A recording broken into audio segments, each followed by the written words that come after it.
નમસ્કાર મિત્રો, જય સ્વામિનારાયણ, જય માતાજી. એસપી રસોઈમાં તમારું સ્વાગત છે. આજે આપણે બનાવશું વડાપાવ. તો આપણે મુંબઈમાં જે પ્રખ્યાત વડાપાવ મળે છે એ સ્ટાઇલથી આપણે વડાપાવ બનાવવાના છે. તો મેં અહીંયા 6 નંગ પાવ લીધા છે, જે આપણે વડાપાવ બનાવવા માટેના આવે છે એ અને આપણે 6 વડાપાવની રેસીપી અહીંયા બનાવવાના છીએ. તો 6 નંગ પાવ લીધા છે, 500 ગ્રામ બટેટા લીધા છે, બાફેલા બટેટા લીધા છે આવી રીતના, અને નંગમાં 6 નંગ છે. અને આદુ મરચાંની પેસ્ટ લીધી છે, આદુ મરચાં, તીખા મરચાં અને લસણની પેસ્ટ, અને લીલા ધાણા લીધા છે, હળદર લીધી છે, મીઠું જરૂર પ્રમાણે, હિંગ લીધી છે, લીંબુ અને મીઠો લીમડો લીધો છે, અને લસણની ચટણી આપણે 2 ચમચી મરચું અને 1 ગાંઠિયો લસણ, એવી રીતે લસણની ચટણી લીધી છે. અને આ આપણે કોથમરીની ચટણી લીધી છે. કોથમરી, આદુ અને મરચાંની ચટણી જે આપણે રેગ્યુલર બનાવીએ છીએ એ જ લીધી છે. અને બેટર બનાવવા માટે, વડાનું બેટર બનાવવા માટે મેં અહીંયા ચણાનો લોટ લીધો છે, 2 કપ ચણાનો લોટ લીધો છે. અને અહીંયા મેં 2 ચમચી ચોખાનો લોટ લીધો છે. ચોખાનો લોટ નાખવાથી એકદમ વડા ક્રિસ્પી બનશે. અને જરૂર પ્રમાણે મીઠું, ખાવાના સોડા અને અડધું લીંબુ. તો આપણે પહેલાં બટેટાનો મસાલો બનાવી લઈએ. આપણે બાફેલા જે બટેટા છે એને મેશ કરી લઈશું. ભાજી મેકર લઈ અને આપણે આવી રીતે એને મેશ કરી લેવાના છે, આવી રીતે. એટલે એકદમ સરસ થઈ જાય. જો તમે સુધારીને લેશો તો એમાં ગાંઠા રહી જશે. આવી રીતે ભાજી મેકરથી એકદમ સરસ માવો બનાવી લેવાનો, સરસ થઈ જાય, ટેસ્ટી. હવે આપણે એક કઢાઈમાં 2 ચમચી તેલ મૂકવાનું છે. બહુ ઓછું તેલ મૂકવાનું છે આપણે એમાં, ખાલી વઘાર પૂરતું જ તે. મેં અહીંયા 2 ચમચી તેલ મૂક્યું છે. આપણે તેલને ગરમ થવા દઈશું, પછી આપણે વઘાર કરશું. આપણું તેલ ગરમ થઈ ગયું છે, એમાં આપણે 1 ચમચી હિંગ નાખી દઈશું, 1 ચમચી આપણે હળદર નાખશું. બટેટાનો મસાલો છે એટલે આપણે થોડીક હિંગનો વધારે ઉપયોગ કરશું. અને મીઠા લીમડાના પાન નાખી દઈએ. હવે આપણે ગેસને બંધ કરી દઈશું. અને આપણે જે ચટણી લીધી હતી એ નાખી દઈએ, આદુ મરચાં અને લસણની ચટણી. જો તમે આ જે વડાપાવનો મસાલો છે એ રાઈ જીરુંથી વઘારશો ને તો એનો ટેસ્ટ બરાબર નહીં આવે. તમે આમ આવી રીતે આદુ મરચાંથી વઘાર કરશો ને તો એકદમ સરસ વડાનો ટેસ્ટ આવશે. આમાં જરૂર પ્રમાણે આપણે મીઠું નાખી દઈએ, 1 ચમચી આપણે નાખી દઈશું. લીલા ધાણા નાખી દઈએ, અને આપણે બટેટા નાખી દઈશું.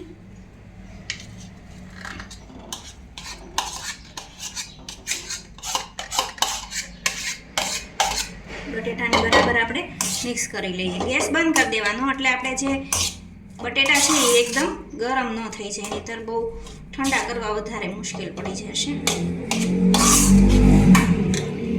જો તમે જોઈ રહ્યા છો કે મસાલો એકદમ ટેસ્ટી બની રહ્યો છે. અને આદુ મરચાંનો વઘાર કરવી તો આપણું સરસ મસાલો બનશે. રાઈ જીરાથી તો આપણે સૂકી ભાજી જેવું લાગશે. આમાં આપણે 1 લીંબુ નાખી દઈએ. તમે જે પ્રમાણે લીંબુ ખાતા હોય એ પ્રમાણે તમારે નાખી દેવાનું. હું અહીંયા 1 લીંબુ નાખું છું એટલે એનો ટેસ્ટ વધારે આવશે. 1 લીંબુ નાખી મિક્સ કરી લઈએ.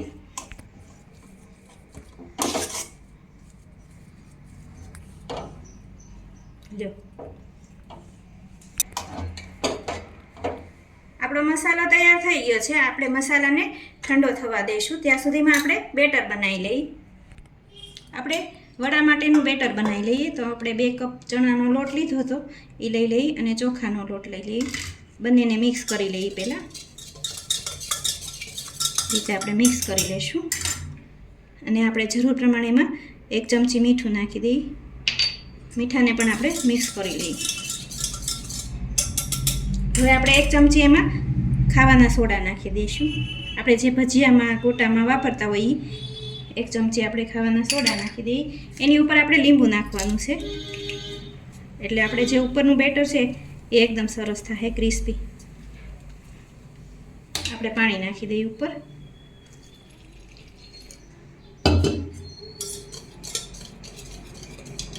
બરાબર મિક્સ કરી લઈએ. થોડુંક હજી નાખશું.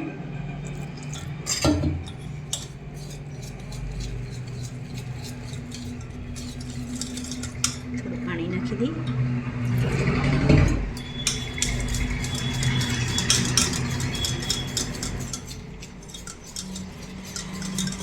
એકદમ ફીણી લેવાનું આપણે, એટલે એકદમ સરસ બેટર બની જાય.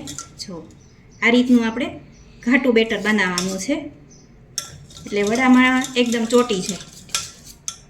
જો તમે જોઈ રહ્યા છો, આવી રીતનું આપણે બેટર બનાવ્યું છે. એને સાઈડમાં રાખી દઈએ.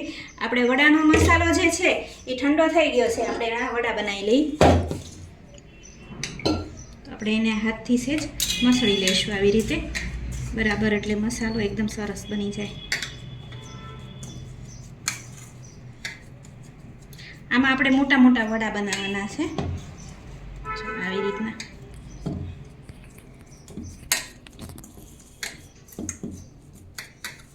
એકદમ મસાલો સરસ બનાવી લેવાનો, અને આવી મોટી સાઈઝના આપણે વડા બનાવી લઈશું. જો હવે આપણા વડા તૈયાર છે, અને આપણું તેલ પણ ગરમ થઈ ગયું છે. તો આપણે એને બેટરમાં નાખી દઈશું. આવી રીતે આપણે બેટરમાં ડીપ કરી લેવાનું.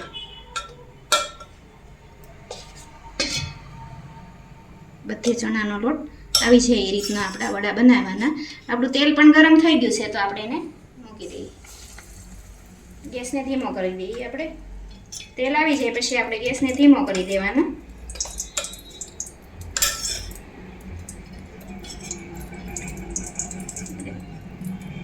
તળાવવા દઈશું ધીમા તાપે.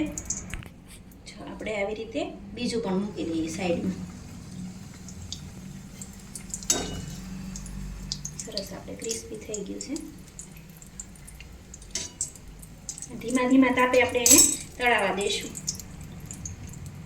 આ તળાઈ ગયું છે, આપણે એને લઈ લઈએ. એકદમ સરસ ટેસ્ટી આપણા વડા બની ગયા છે. આપણે એને લઈ લઈએ એક પ્લેટમાં. બીજું પણ તળી લઈએ. થઈ ગયું, ઢીલો થઈ ગયો. જો આવી રીતે આપણે બધા જ વડાને ધીમા ધીમા તાપે તળી લેવાના છે.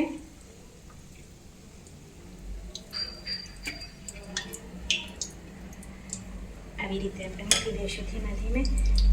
તો તમે જુઓ છો કે આપણા વડા તળાઈ રહ્યા છે. આપણા જે આ વડા છે એ નાના બાળકોને આપણે લંચ બોક્સમાં પણ આપી શકીએ, અને વડીલોને પણ ભાવે એવા છે વડા. તો તમે જો આ વડાપાવની રેસીપી તમને પસંદ આવે તો એસપી રસોઈને સબસ્ક્રાઈબ કરી અને બેલ આઇકન દબાવવાનું ભૂલતા નહીં.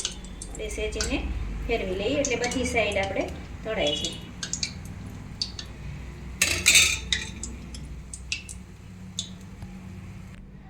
આપણે વડાપાવ માટેના વડા તૈયાર છે. હવે આપણે પાવ તૈયાર કરી લઈએ. તો આપણે એક કઢાઈમાં તેલ મૂકશું 1 ચમચી. એક ચમચી આપણે તેલ મૂકવાનું છે, થોડુંક અમથું પાવને ગરમ કરવા માટે. મિલાઈ દઈ. પછી આપણે જે લસણની ચટણી બનાવી હતી એ નાખી દઈશું. આપણે તમારે જેવું તીખું ખાવું હોય એ પ્રમાણે તમારે નાખવાની છે. હવે આપણે જે વડાપાવનું પાવ લીધું હતું એ લઈ લઈ. ચટણીને ગરમ થઈ જવા દઈ. આવી રીતના 2 ભાગ કરી અને ગરમ કરી લેવાનું. સાઈડ થોડુંક તેલ નાખી દઈશું આપણે.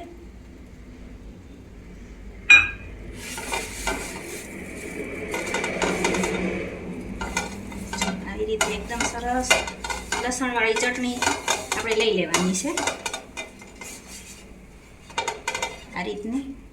હવે આપણે એની ઉપર કોથમરીની જે ગ્રીન ચટણી આવે છે એ મૂકવાની છે. એકદમ ટેસ્ટી લાગશે. આ મુંબઈના પ્રખ્યાત વડાપાવ છે, ત્યાં ખાસ બધા ખાવા માટે જતા હોય છે. તો આપણે ગ્રીન ચટણી મૂકી દીધી છે, અને હવે આપણે વડું મૂકી દઈશું અને એકદમ પેક કરી દઈશું આવી રીતે. જો એકદમ ટેસ્ટી લાગે એવું છે. આપણે બીજું પણ બનાવી લઈએ. મૂકો.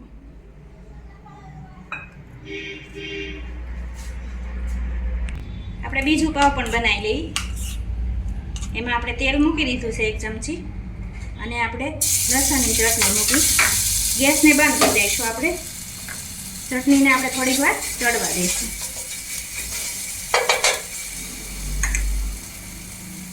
આપણે પાવ લઈ લઈ બહુ ઓછા તેલમાં બને એવો નાસ્તો છે. આપણે તમે ગમે એ મોસમમાં ખાઈ શકો. બંને સાઈડ આપણે ગરમ કરી લઈ. આપણે ગ્રીન ચટણી લગાવી દઈ.